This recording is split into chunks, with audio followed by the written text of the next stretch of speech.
जी हाँ मेरे दोस्तों, आज मेरे भाई का बारात है जिसमें बिना ऑर्केस्ट्रा है तो पूरा गर्दा उड़ा दे रहा है। तो बोलो हम पे पार्टी चल के बराती, हम पे पार्टी चल के बराती, हम पे पार्टी चल के बराती, हम पे पार्टी चल के बराती। होई रंगदार हम जिला सिवान के हरदम दुनालिया पर रखे नितान के होई रंगदार हम जिला सिवान के हरदम दुनालिया पर रखे नितान के। तनी चल छोहारा होने आरा तोहार हम टोली। ए भाई ऑर्केस्ट्रा वाली लेडीज पर कोई हाथ नहीं लगाएगा। अबे चुप। मार दे गोली बारात में जे बोली, मार दे गोली बारात में जे बोली, मार दे गोली बारात में जे बोली। हेलो हेलो, एक आवश्यक सूचना, हमारे जितने भी बाराती भाई लोग हैं कृपया छत पर से देख रही लड़कियों पर लाइन न मारे। आप कैमरे के नजर में है, जी हाँ, नहीं तो उन लड़कियों से विवाह करा दिया जाएगा। Ganesh recording studio मैरुआ।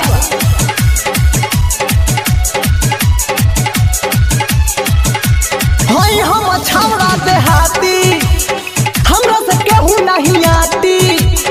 बफारा माई से जब गोरकी, जब ले तो हम तुमले नाची, जब ले तो हम तुमले नाची। हई हम छावड़ा देहाती, हमरा से केहू नहीं आती।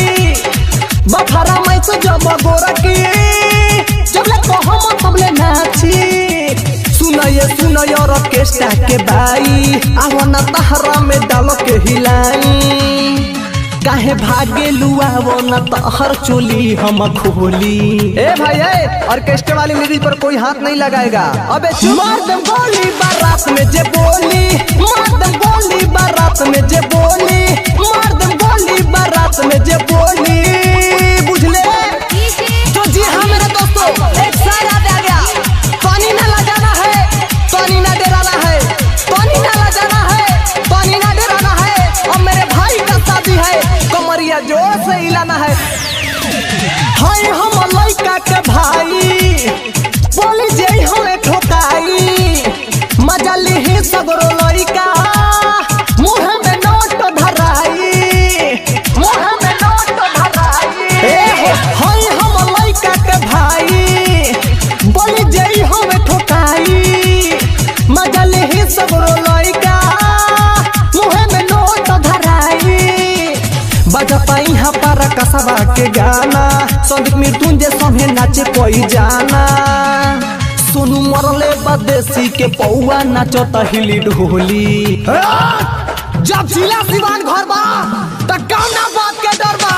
मार दे गोली बारात में जे बोली, मार दे गोली बारात में जे बोली, मार दे गोली बारात में जे बोली।